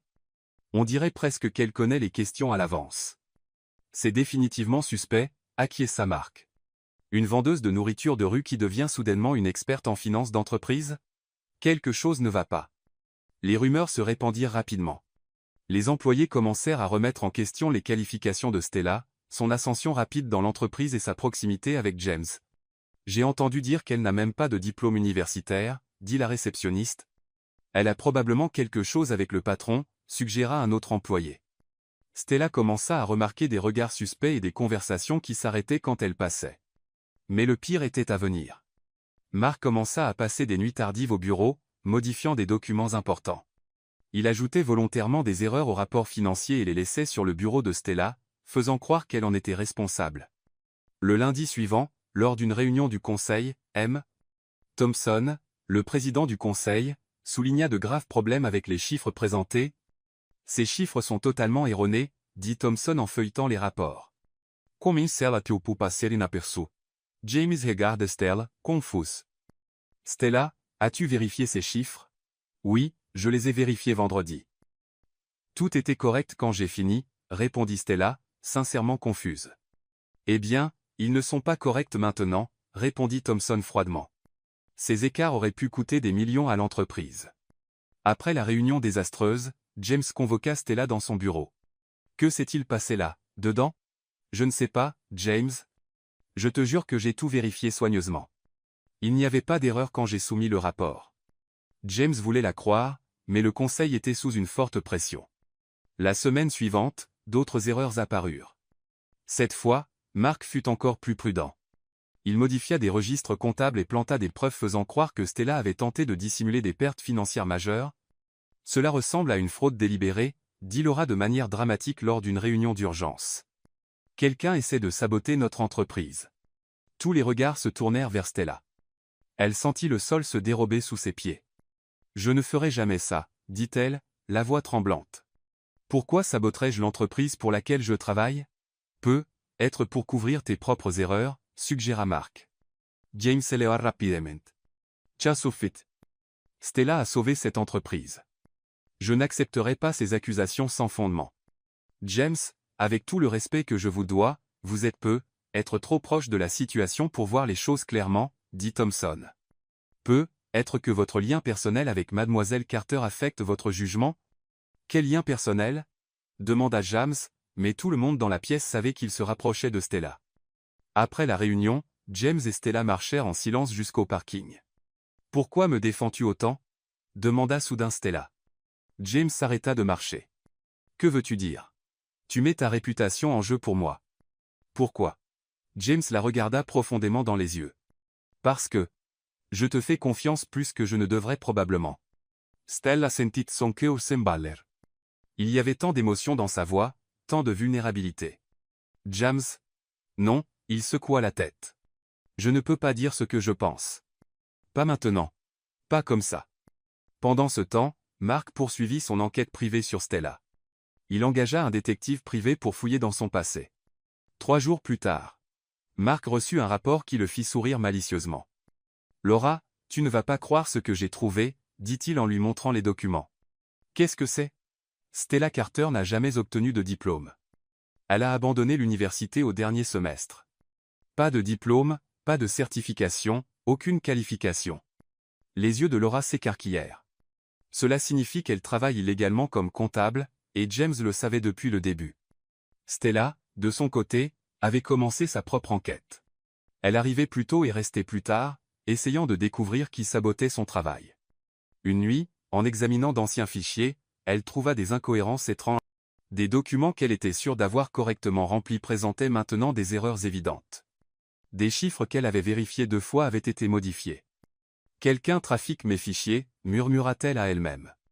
Elle commença à faire des copies de tout ce sur quoi elle travaillait, gardant les versions originales chez elle comme preuve. Elle remarqua également que Mark arrivait toujours très tôt ou restait très tard au bureau, toujours avec une excuse de travail supplémentaire, et Laura posait des questions étranges sur la façon dont Stella faisait son travail. « Ils travaillent ensemble contre moi », réalisa Stella. « Mais j'ai besoin de preuves. » À la maison, James luttait contre ses propres démons. Il regardait Stella jouer avec Emma après le dîner, voyant à quel point elles étaient heureuses ensemble, comment elles semblaient former la famille parfaite. Mais les secrets de son passé le hantaient. « Je dois lui parler de Vanessa avant qu'il ne soit trop tard et que je perde Stella pour toujours, » pensa-t-il, seul dans son bureau. « Mais si elle me quitte une fois qu'elle saura la vérité ?» James se retrouva à regarder une photo cachée de Vanessa. Son ex-femme était belle, élégante, apparemment parfaite, mais à l'intérieur, elle était froide, calculatrice et égoïste. Vanessa m'a quitté quand Emma était petite. Elle a abandonné notre fille pour partir avec un autre homme, pensa-t-il amèrement. Comment puis-je dire ça à Stella? Comment puis-je admettre que j'ai été abandonné, rejeté, trahi? La peur de perdre Stella le paralysait. Elle était tout ce dont il avait toujours rêvé, attentionnée, intelligente, une mère parfaite pour Emma, mais tout reposait sur un énorme mensonge. Si elle découvre que j'ai menti sur tout, elle me détestera, se tortura James. Mais si je ne lui dis pas bientôt, quelqu'un d'autre pourrait le faire. Le lendemain, la tension à l'entreprise atteignit son paroxysme. Mark avait préparé son coup final pour exposer publiquement que Stella n'était pas qualifiée pour le poste qu'elle occupait. Stella arriva au travail, sentant que quelque chose de terrible allait se produire. James semblait visiblement nerveux, évitant le contact visuel direct. « Nous avons une réunion importante à 10 heures, dit-il formellement. « Quel genre de réunion ? Le conseil veut clarifier certaines questions sur la documentation. » Stella sentit un frisson. Sa propre enquête privée avait révélé des signes de sabotage, mais elle n'avait toujours pas de preuves solides sur qui en était responsable. « James, j'ai besoin de te dire quelque chose d'important. J'ai découvert. » Après la réunion, répondit-il, mais Stella vit la panique dans ses yeux. À 10 heures précises, tout le monde se rassembla dans la salle de conférence. L'atmosphère était lourde de tension. Mark souriait avec confiance. Laura cachait à peine son excitation. Thompson ouvrit la réunion. « Nous sommes ici pour discuter de graves irrégularités affectant la crédibilité de cette entreprise. » Stella sentit son monde professionnel commencer à s'effondrer, mais elle ne savait pas que James était sur le point de perdre bien plus qu'une employée. Il était sur le point de perdre la femme qu'il aimait. La salle de conférence était pleine. Outre le conseil, il y avait 3 investisseurs importants que James avait invités pour discuter de nouveaux projets. L'estomac de Stella se noua lorsqu'elle réalisa l'importance de la réunion. Thompson commença formellement. « Messieurs, nous avons convoqué cette réunion pour clarifier des questions concernant l'intégrité de nos processus internes. » Mark se leva, tenant un dossier rempli de documents. « M. Thompson, avec votre permission, j'aimerais présenter des preuves alarmantes que j'ai trouvées. » « Allez-y, dit Thompson. J'ai découvert que notre entreprise a embauché des employés sans les qualifications nécessaires pour des postes à haute responsabilité. » Mark regarda directement Stella. Plus précisément, mademoiselle Stella Carter, qui occupe le poste d'assistante financière senior, n'a jamais obtenu de diplôme universitaire. Un murmure choqué se répandit dans la pièce. Les investisseurs échangèrent des regards inquiets. « Poursuivez, » dit Mark de manière dramatique, elle a abandonné son cours de comptabilité au dernier semestre et n'a jamais obtenu de certification professionnelle. Techniquement, elle travaille illégalement. Stella sentit le monde s'effondrer autour d'elle. Ses pires craintes se déroulaient en public. M. Harris, l'un des principaux investisseurs, se leva indigné. « Comment est-il possible que notre entreprise, qui gère des millions, est une personne non qualifiée pour contrôler nos finances. Je peux expliquer, James se leva. James, non, murmura Stella, mais il l'ignora. J'ai embauché Stella en connaissant sa situation académique, dit James à toute la salle. Elle a sauvé cette entreprise de la faillite avec des idées brillantes qu'aucun comptable agréé n'a jamais proposées. C'est inacceptable, explosa Thompson. Vous avez mis toute l'entreprise en danger légal. Stella est plus compétente que n'importe quel professionnel agréé qui a travaillé ici, défendit James. Les résultats parlent d'eux-mêmes. Laura prit la parole. Mais, James, elle est également responsable des graves erreurs trouvées dans les rapports récents, des erreurs qui ont failli coûter des millions. Des erreurs que quelqu'un a délibérément placées, trouva enfin Stella le courage de dire. Accusez-vous vos collègues de sabotage? Demanda Thompson sévèrement. Je dis que quelqu'un a modifié mes documents après que je les ai terminés.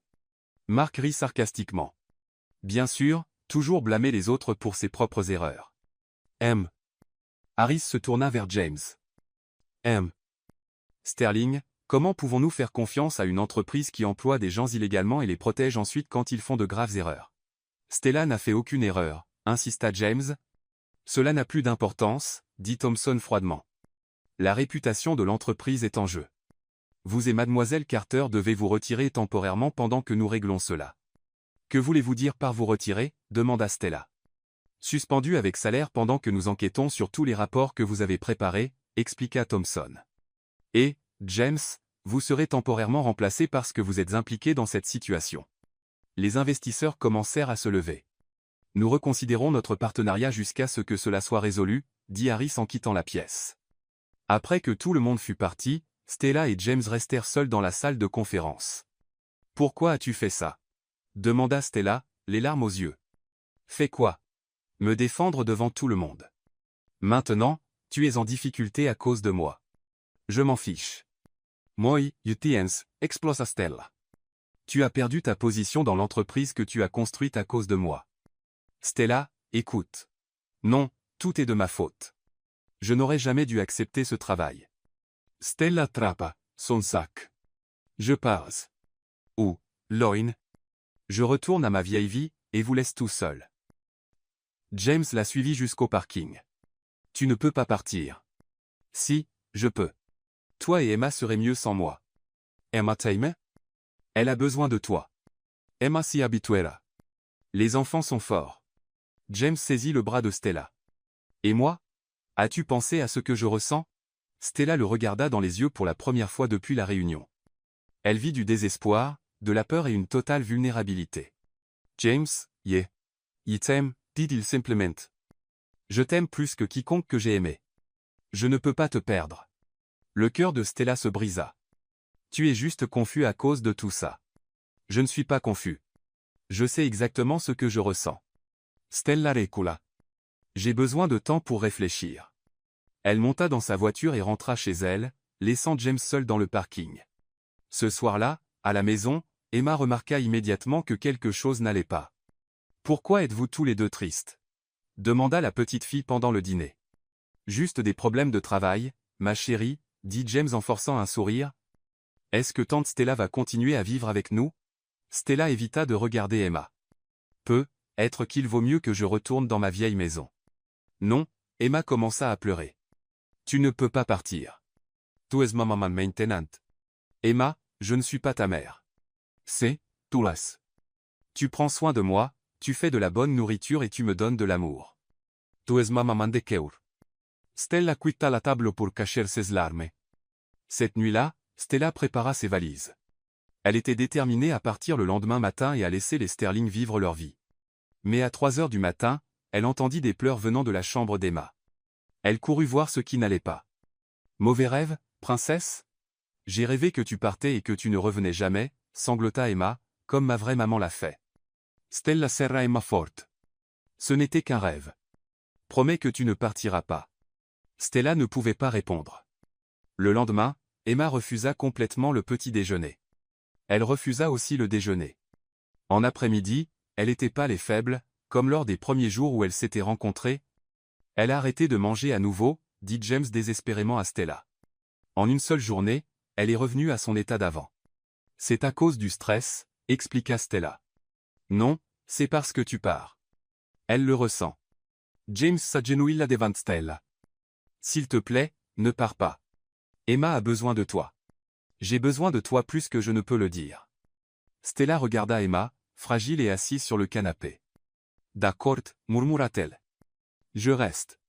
Le lendemain, pendant qu'Emma jouait dans le jardin, James décida qu'il était temps de dire toute la vérité. Stella, j'ai besoin de te dire quelque chose de très important, dit-il sérieusement, à propos du passé d'Emma, de sa mère.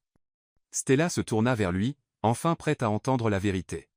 La mère d'Emma n'est pas morte en couche. En fait, elle. Papa. Tante Stella. Emma entra en courant dans la pièce, pleurant. J'ai fait un terrible cauchemar, même éveillé. James s'arrêta au milieu de sa confession. Emma courut dans ses bras, tremblant de peur. Qu'est-ce qu'il y a, princesse? J'ai rêvé qu'une méchante femme voulait m'enlever à vous. Après avoir calmé Emma et l'avoir couchée, Stella et James s'assirent dans le salon avec une nouvelle détermination. Je ne peux plus fuir ces problèmes, dit Stella. Je vais rester, et nous allons régler ça ensemble. Es-tu sûr? Je le suis. Emma a besoin de stabilité, et je ne laisserai pas Mark et Laura détruire tout ce que nous avons construit. James s'approcha sur le canapé. Merci de rester.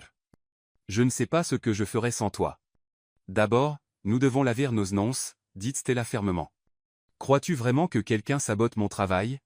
Je le crois complètement. Je connais tes compétences. Ces erreurs n'étaient pas des accidents. Stella attrapa son ordinateur portable. Alors, prouvons-le. Je dois montrer les preuves que j'ai rassemblées.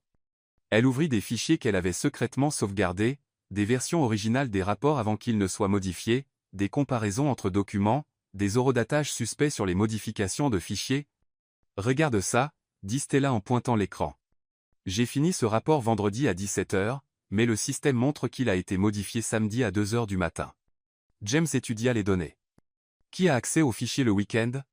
Seulement le personnel senior avec des clés de bureau, Mark, Laura, toi et moi. Mark arrive toujours au bureau à des heures étranges, se souvint James. Il dit qu'il aime travailler quand c'est calme. Ils passèrent toute la nuit à examiner les fichiers, cherchant des schémas dans les modifications. Stella prépara un café fort pour les tenir éveillés.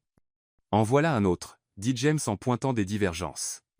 Toutes les modifications se produisent après 18 h ou le week-end, et toujours sur les documents que j'ai préparés, ajouta Stella. Jamais sur les rapports des autres employés. En travaillant côte à côte, partageant découvertes et théories, Stella et James se sentaient plus proches que jamais. Le défi nous a profondément rapprochés, pensa Stella. James, dit-elle pendant une pause, même si nous surmontons ça, je veux que tu saches que je ne regrette pas de t'avoir soutenu. Tu as risqué ta carrière pour moi. Je risquerais bien plus que ça. Leurs regards se croisèrent dans un moment significatif avant qu'ils ne reprennent le travail. Le lendemain, ils continuèrent à creuser. James utilisa son autorité temporaire pour vérifier les journaux de sécurité du bâtiment. Regarde ça, dit-il en montrant les enregistrements à l'écran.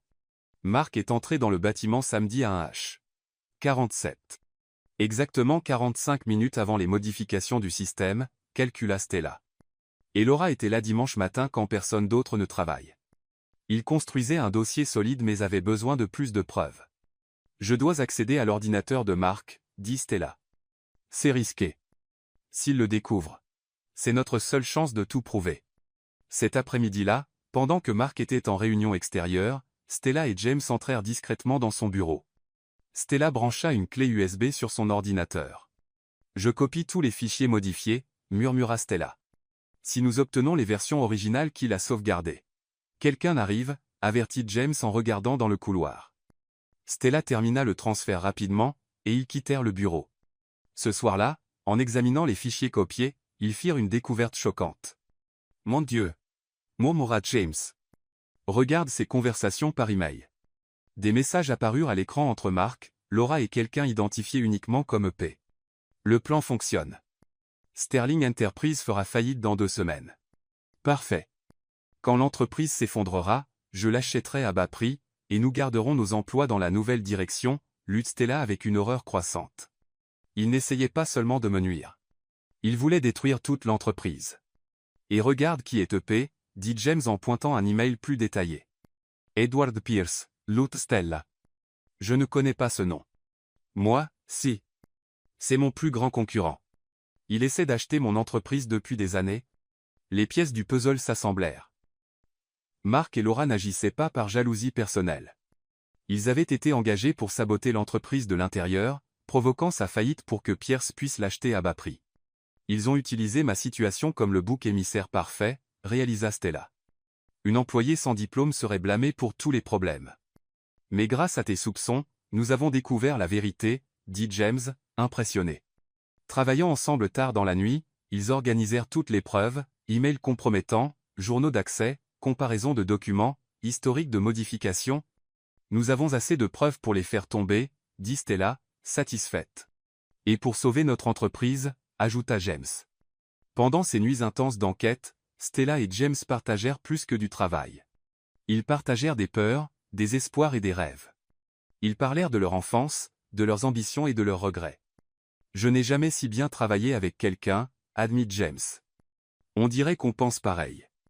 Nous formons une bonne équipe, acquiesça Stella. Dans tout, dit James avec émotion. Travail, famille. Stella sentit son cœur s'emballer. Malgré tous les problèmes, elle savait qu'elle tombait complètement amoureuse de James. James, je sais, interrompit-il doucement. Je ressens la même chose. Ils étaient sur le point de s'embrasser quand ils entendirent Emma appeler pour de l'eau. Le moment se brisa, mais tous deux savaient que quelque chose d'important avait changé entre eux. Le lendemain, avec toutes les preuves organisées, ils étaient prêts à affronter Mark et Laura. Mais d'abord, ils devaient tout présenter au conseil d'administration. Je suis nerveuse, admit Stella. Pas besoin de l'être. Nous avons la vérité de notre côté. Mais s'ils ne nous croient pas, James lui prit la main. Ils croiront, et même s'ils ne le font pas, nous affronterons ça ensemble. Stella sourit, sentant pour la première fois depuis des semaines que les choses pourraient vraiment s'arranger. Ils avaient les preuves, l'un l'autre, et la détermination de se battre pour la vérité. Le lundi matin, Stella et James entrèrent dans la salle de conférence avec un dossier rempli de preuves. Le conseil était déjà là, y compris Thompson et les investisseurs qui avaient menacé de se retirer. Messieurs, commença James avec une confiance renouvelée, nous avons convoqué cette réunion pour présenter la vérité sur les récents problèmes de l'entreprise. Thompson fronça les sourcils. James, vous êtes toujours suspendu. Ce que nous avons à montrer va tout changer, interrompit Stella en connectant son ordinateur portable au projecteur. Les premières preuves apparurent à l'écran, des emails entre Mark, Laura et Edward Pierce. Comme vous pouvez le voir, expliqua Stella, il y avait un plan systématique pour saboter notre entreprise. Harris se pencha en avant, lisant attentivement. Edward Pierce, n'est-ce pas votre plus grand concurrent, James? Exactement. Il a engagé nos propres employés pour nous détruire de l'intérieur. Stella passa en revue toutes les preuves avec soin, journaux d'accès, modifications de fichiers, historique de sabotage, le plan complet pour provoquer la faillite. Mon Dieu! murmura Thompson. Mark et Laura essayaient de briser l'entreprise et utiliser Stella comme bouc émissaire, ajouta James. Toutes les erreurs ont été placées délibérément. Quand ils terminèrent la présentation, la salle était complètement silencieuse. Thompson se leva. Nous devons confronter Mark et Laura immédiatement. 20 minutes plus tard, Mark et Laura furent appelés dans la salle. En voyant les preuves projetées sur le mur, ils pâlirent tous les deux. Pouvez-vous expliquer ces emails? Demanda Thompson froidement. Mark tenta hennir. Ce doit être faux. Les enregistrements sont réels, dit Harris. Nous avons des experts en technologie qui l'ont confirmé. Laura commença à pleurer. Nous avions besoin de l'argent. Pierce offrait tellement. Vous avez essayé de détruire une entreprise entière, explosa Thompson. Vous avez trahi vos collègues, fait du tort aux investisseurs, et failli causer des centaines de licenciements. Vous êtes licencié pour faute grave, déclara James, et vous ferez face à des accusations criminelles. Mark et Laura furent escortés par la sécurité. Thompson se tourna vers Stella et James. Nous présentons nos excuses formelles, en particulier à Mademoiselle Carter, qui a été injustement accusée. Merci, dit Stella avec dignité. Harris avance. Mademoiselle Carter, vos compétences sont exceptionnelles. Nous voulons financer votre retour à l'université, pour que vous puissiez terminer votre diplôme. Les yeux de Stella s'écarquillèrent. Vraiment? Absolument. Vous méritez des qualifications officielles à la hauteur de votre talent, et nous voulons que vous restiez dans l'entreprise, ajouta Thompson. James, vous êtes réintégré en tant que PDG immédiatement. Après la réunion, Stella et James marchèrent en silence jusqu'au parking, assimilant tout ce qui s'était passé. Nous l'avons fait, dit Stella finalement. Nous l'avons fait, corrigea James, s'arrêtant et se tournant vers elle. Sans avertissement, il l'embrassa profondément, là, dans le parking. Stella lui rendit son baiser, sentant des papillons dans l'estomac. « Je t'aime », murmura James contre ses lèvres. « Je t'aime aussi », admit enfin Stella ce qu'elle ressentait depuis des semaines. Ce soir-là, après qu'Emma fut endormie, Stella et James s'assirent dans le jardin sous les étoiles. « Je n'arrive pas à croire que tout est résolu, » dit Stella, posant sa tête sur son épaule. « Tu as été incroyable aujourd'hui. Je n'ai jamais vu quelqu'un d'aussi courageux. » James l'embrassa à nouveau, cette fois plus passionnément. Le cœur de Stella s'emballa alors qu'il la serrait plus fort. « Stella, » murmura James, « je veux que tu saches que tu es la femme la plus extraordinaire que j'ai jamais rencontrée. » James, non. Laisse-moi finir. Tu as complètement changé ma vie, sauvé mon entreprise, pris soin de ma fille comme si elle était la tienne, et tu m'as fait croire en l'amour à nouveau. Ils passèrent la nuit à parler, s'embrasser et planifier l'avenir. Pour la première fois, James partagea ouvertement ses sentiments, ses peurs et ses rêves pour eux trois en tant que famille. Dans les semaines qui suivirent, leur romance s'épanouit. James apportait des fleurs à Stella au travail. Ils partageaient des dîners romantiques après qu'Emma était couchée et passaient des week-ends entiers ensemble comme la famille parfaite. « Tante Stella, » dit Emma un matin au petit déjeuner, « puis-je t'appeler ma maman de cœur ?» Stella sentit des larmes dans ses yeux. « Bien sûr que tu peux, princesse. »« Maman de cœur », répéta Emma avec un sourire, « parce que tu prends soin de mon cœur comme une vraie maman. » James observa leur interaction avec une profonde émotion. Voir Stella et Emma ensemble le faisait rêver de mariage, d'autres enfants, d'une famille complète et durable. En secret, James commença à planifier une demande en mariage. Il choisit une magnifique bague en diamant, planifia une demande romantique et imagina Emma comme demoiselle d'honneur à leur mariage. Mais plus il planifiait l'avenir, plus la culpabilité à propos du passé pesait sur lui. « Comment puis-je épouser Stella en gardant un si grand mensonge ?» pensa-t-il, seul dans son bureau. Elle mérite de connaître la vérité sur Vanessa. Le secret concernant la mère d'Emma devenait de plus en plus difficile à porter. James savait qu'il devait parler à Stella de l'abandon, de comment Vanessa les avait quittés pour un autre homme, de tous les mensonges qu'il avait racontés pour protéger Emma. Et si Stella me quittait en apprenant que j'ai été abandonné? Se tortura-t-il? Et si elle pensait que je suis faible parce que j'ai été rejeté? Une nuit, alors qu'Emma jouait dans le salon après le dîner, James trouva enfin le courage. « Stella, j'ai besoin de te dire quelque chose de très important à propos du passé d'Emma. » Stella arrêta de faire la vaisselle et se tourna vers lui. « Qu'est-ce que c'est? » À propos de sa mère, de ce qui s'est vraiment passé. James prit une profonde inspiration, prêt à tout confesser. La vérité, c'est qu'elle n'est pas morte en couches. En fait, Vanessa.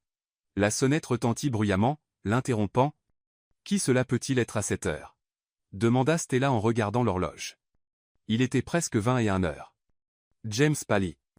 Quelque chose dans l'insistance de la sonnette lui donna un terrible pressentiment. « Papa, quelqu'un est à la porte !» cria Emma depuis le salon. « Je vais ouvrir, » dit James, la voix tendue. Stella le suivit jusqu'à la porte d'entrée. James regarda par le Judas, et son visage devint blanc comme un linge. « James, qu'est-ce que c'est? Qui est-ce » Il déverrouilla lentement la porte, comme s'il ouvrait la porte de l'enfer. De l'autre côté se tenait une superbe femme blonde, vêtue de vêtements coûteux et de bijoux brillants. Elle sourit froidement lorsque la porte s'ouvrit. « Bonjour, James », dit la femme d'une voix glaciale. « Tu m'as manqué. » Stella regarda, confuse, passant de James à l'étrangère. « James, qui est cette femme ?» La femme blonde regarda Stella avec un mépris évident.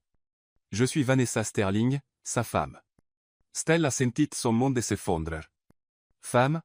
Mais tu as dit qu'elle était morte. » James ferma les yeux dans un désespoir total. Son pire cauchemar était devenu réalité. Vanessa était revenue. « James, que se passe-t-il » cria Stella, totalement choquée. « Qui est cette femme ?» James semblait avoir vu un fantôme. Ses mains tremblaient alors qu'il tenait la porte. « Stella, je peux expliquer. » « Expliquer quoi ?» Stella regarda entre lui et la femme blonde. « Tu as dit que ta femme était morte. » Vanessa rit froidement. « Morte ?» James a toujours eu une imagination débordante. « James, réponds-moi maintenant, » exigea Stella. « Qui est-elle? James ferma les yeux dans le désespoir. Stella, c'è Vanessa, mon ex-femme. Ex-femme? Tu as dit qu'elle était morte en donnant naissance. J'ai menti, admit James d'une voix brisée. Stella eut l'impression d'avoir reçu un coup de poing dans l'estomac. Tu as menti sur tout? Vanessa entra dans la maison sans y être invitée, regardant autour d'elle le luxe avec des yeux calculateurs. Je vois que tu as très bien réussi, James. La maison est encore plus belle. Que veux-tu ici, Vanessa? Demanda James, la voix tendue. Je suis venu pour ce qui me revient de droit. Papa, qui est cette dame? Emma apparut dans la pièce, tenant son ours en peluche. Vanessa regarda Emma avec un mélange d'intérêt et de froideur. Comme tu as grandi. Emma se cacha instinctivement derrière Stella. Tante Stella, qui est Stelle? Vanessa s'approcha d'Emma. Je suis ta mère, ma chère. Non, tu ne l'es pas. Cria Emma. Mamaman, c'è tante Stella. Va-t'en. Emma, calme-toi, dit James en la prenant dans ses bras. Stella était sous le choc. James, explique-moi tout de suite ce qui se passe. James prit une profonde inspiration, sachant qu'il ne pouvait plus fuir la vérité. Vanessa n'est pas morte en couche. Elle nous a abandonnés quand Emma avait 2 ans. Abandonnés? Comment? Elle est partie avec un autre homme, dit James, la douleur dans la voix. Elle a laissé Emma et n'a jamais regardé en arrière. Vanessa rit sans humour. Quelle histoire dramatique, James. J'ai juste choisi de vivre ma vie. Stella regarda Vanessa, horrifiée. Tu as abandonné ta propre fille? J'étais trop jeune pour être mère. Je voulais la liberté, l'aventure, voir le monde. Avec mon argent, ajouta James amèrement. Et pourquoi es-tu revenu maintenant? Demanda Stella. Vanessa sourit Freudment. Parce que j'ai découvert que James est très riche maintenant, beaucoup plus riche que lorsque je suis parti. La vérité frappa Stella comme un éclair. Tu es revenu pour l'argent? Je suis venu réclamer ma part de l'héritage et récupérer ma fille, bien sûr. Tu n'es pas ma mère, cria Emma en pleurant. Ma mère, c'est tante Stella. Elle m'aime vraiment. Vanessa regarda Emma avec indifférence. Tu t'habitueras à moi à nouveau. Stella sentit la colère exploser en elle. Comment peux-tu être aussi froide envers ta propre fille? Et toi, qui es-tu, au juste? Demanda Vanessa en regardant Stella avec dédain. La nouvelle baby-sitter? Je suis. Stella hésita, réalisant qu'elle ne savait pas comment se définir à ce moment-là. Stella est importante pour nous, dit James. Oh, je vois. Sourit Vanessa cruellement. La nouvelle petite amie. Comme c'est romantique. James a trouvé un remplaçant pour moi. Tu m'as trahi et abandonné, explosa James. Tu n'as aucun droit de venir ici et de prétendre être bouleversé. J'ai tous les droits. Je suis toujours légalement ta femme. Stella sentit le monde s'effondrer à nouveau. Vous êtes toujours mariés? Nous n'avons jamais officiellement divorcé, admit James. Tu m'as menti sur tout. Cria Stella. Comment puis-je croire un seul mot qui sort de ta bouche? Stella, s'il te plaît, laisse-moi expliquer. Expliquer quoi? Que tu es marié? Que ta femme n'est pas morte? Que tu m'as ridiculisé pendant des mois? Vanessa observa la dispute avec satisfaction. On dirait que j'ai causé quelques problèmes au paradis. Stella trappa son sac. Je ne peux plus rester ici. Ne pars pas, supplia James. J'ai besoin de toi. Tu avais besoin d'être honnête avec moi. Emma commença à pleurer désespérément. Tante Stella, ne me laisse pas seule avec elle. Le cœur de Stella se brisa en voyant Emma paniquer, mais elle était trop blessée pour penser clairement. J'ai besoin de temps pour tout assimiler, dit Stella en quittant la maison. Dans les jours qui suivirent, Vanessa s'installa dans le manoir comme si elle n'était jamais partie. Elle engagea des avocats coûteux et entama une bataille juridique acharnée. Je veux la garde complète d'Emma et la moitié de tous les actifs, dit-elle à ses avocats. James tenta de se défendre. Elle a abandonné Emma. Elle n'a aucun droit. Je suis la mère biologique. Cela compte beaucoup au tribunal. Pendant ce temps, Stella resta dans un hôtel bon marché, essayant de digérer tout ce qui s'était passé. Elle se sentait complètement trahie par les mensonges de James. 3 jours après l'arrivée de Vanessa, Stella commença à ressentir des nausées matinales. Au début, elle pensa que c'était le stress, mais lorsque les symptômes persistèrent, elle décida de faire un test de grossesse. Le résultat la choqua complètement. Positif. Stella était enceinte de l'enfant de James. Assise dans la petite salle de bain de l'hôtel, Regardant le test dans ses mains, Stella commença à pleurer. Comment pourrait-elle élever un enfant seul? Comment expliquerait-elle que le père était un homme marié qui avait menti sur tout, mais en même temps, une partie d'elle était remplie de joie? Elle avait toujours rêvé d'être mère. Et maintenant elle portait l'enfant de l'homme qu'elle aimait, malgré toutes les complications. Que vais-je faire maintenant? Pensa-t-elle, posant ses mains sur son ventre encore plat. Pendant ce temps, au manoir Sterling, Emma refusait complètement tout contact avec Vanessa. La petite fille pleurait constamment, demandant tante Stella, et ne mangeait rien de ce que Vanessa lui offrait. Où est tante Stella? Demandait Emma tous les jours. Oublie cette femme, disait Vanessa froidement. Je suis ta mère maintenant. Tu n'es pas ma mère. Ma mère m'aime. James regardait sa fille souffrir, le cœur brisé. Il avait perdu Stella à cause de ses mensonges, et maintenant il voyait Emma tourmentée par la femme qu'il avait abandonnée des années auparavant. La semaine suivante, les avocats de Vanessa déposèrent une requête officielle demandant la garde d'Emma et la division des actifs. La bataille juridique avait officiellement commencé, et Stella, enceinte et seule, devait décider si elle devait parler à James de l'enfant ou élever son enfant loin de tout ce chaos. Une semaine après avoir découvert la grossesse, Stella passa des tests plus détaillés. Assise nerveusement seule dans la salle d'attente de la clinique, elle essayait d'imaginer élever un bébé sans le père. Stella Carter? Appela l'infirmière.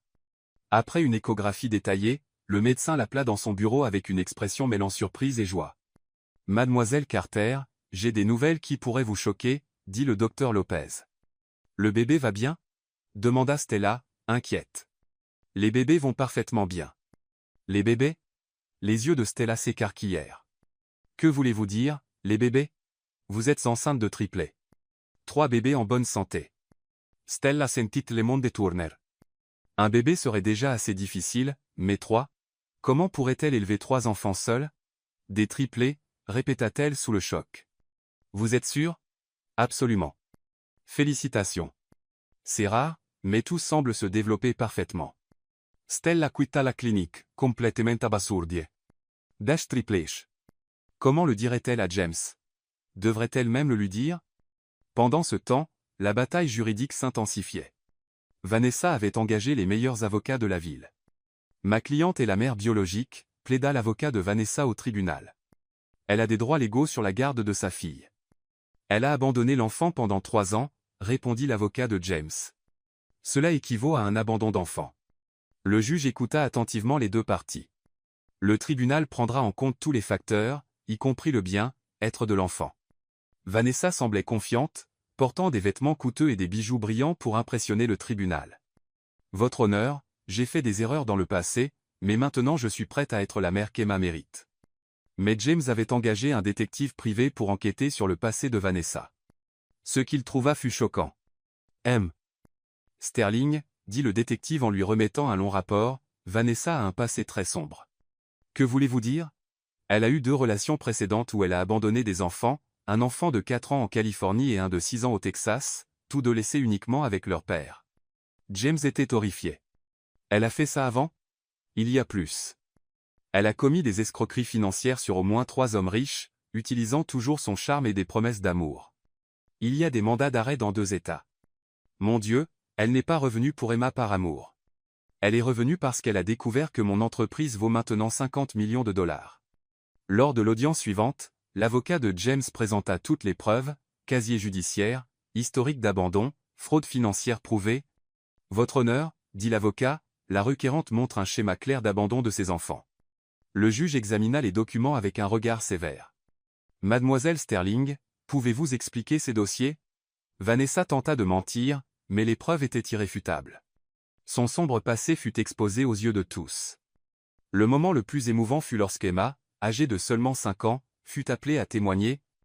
Emma, peux-tu me dire qui prend soin de toi? Demanda le juge doucement. Mon papa et ma maman, Stella, répondit Emma clairement. Et cette dame? Le juge pointa Vanessa. Ce n'est pas ma mère. Elle est partie quand j'étais petite et m'a laissée toute seule. Emma commença à pleurer. Je veux rester avec mon papa et ma maman, Stella. Elle m'aime vraiment. Le témoignage courageux d'Emma émut toute la salle d'audience. La décision du juge fut sans appel. Vanessa Sterling perd tous les droits parentaux sur Emma en raison d'un abandon prouvé et d'un casier judiciaire. Elle doit également payer 100 de dommages pour le préjudice émotionnel causé à l'enfant. Vanessa quitta le tribunal furieuse mais vaincue. Ses plans pour profiter de la richesse de James avaient complètement échoué. Ce soir-là, James alla voir Stella à l'hôtel. Il la trouva assise sur le lit, regardant par la fenêtre. « Stella, s'il te plaît, écoute-moi, supplia-t-il, s'agenouillant sur le sol. Je sais que j'ai menti sur tout. Je sais que j'ai brisé ta confiance. » James avait des larmes dans les yeux. « J'ai menti parce que je pensais que si tu savais que j'avais été abandonné, tu me quitterais aussi. Je ne pouvais pas supporter de te perdre. » Stella le regarda, voyant une sincérité et un désespoir réel. « J'ai menti par peur, pas par cruauté. Vanessa m'a détruit quand elle est partie, et j'avais terriblement peur de revivre ça. »« James, je suis enceinte, » dit soudain Stella. Il s'arrêta de parler, assimilant la nouvelle. « Enceinte ? De triplés. » James resta silencieux un long moment, puis un grand sourire se répandit sur son visage. « Des triplés ? Nos enfants ? » ?»« Oui. » James se leva et la serra fort dans ses bras. « Stella, c'est merveilleux. Nous allons avoir une grande famille heureuse. Tu n'es pas fâché que je ne te l'ai pas dit plus tôt ? Je suis trop heureux pour être fâché. » Une semaine plus tard, James organisa la demande en mariage la plus romantique possible dans le jardin du manoir, avec des pétales de rose et des bougies allumées. Il s'agenouilla avec une éblouissante bague en diamant. « Stella Carter, tu as changé ma vie et apporté du bonheur à ma famille. Veux-tu m'épouser ? » ?»« Oui, » cria Stella de joie. « Emma Kurut. Maintenant, tante Stella va vraiment être ma maman. » Le mariage fut une cérémonie intime et émouvante, avec Emma rayonnante en tant que demoiselle d'honneur. Stella était magnifique dans sa robe blanche, son ventre de grossesse déjà visible. Les mois suivants furent d'un pur bonheur. Stella retourna à l'université pour terminer son diplôme, soutenue par les investisseurs de l'entreprise. James prit soin d'elle pendant la grossesse difficile avec des triplés. Les bébés naquirent en bonne santé, 2 garçons et une fille. Emma devint la grande sœur la plus aimante, aidant Stella à prendre soin des petits. « Maintenant, nous sommes une grande famille, » dit Emma joyeusement. Stella obtint son diplôme avec mention en comptabilité, retourna à son poste et devint l'une des dirigeantes les plus respectées de la ville. Une nuit, Stella était dans la cuisine, préparant le dîner pour sa grande famille. James rentra du travail, la serra par derrière et l'embrassa dans le cou. Emma jouait avec les 3 bébés dans le salon, tous riant et s'amusant. « Merci, » murmura Stella à James. « Pourquoi ? » ?»« Pour m'avoir appris que le véritable amour peut surmonter n'importe quel obstacle. » Ils s'embrassèrent alors que l'odeur délicieuse du dîner emplissait la maison. À travers la fenêtre, le coucher de soleil doré illuminait la famille la plus heureuse du monde.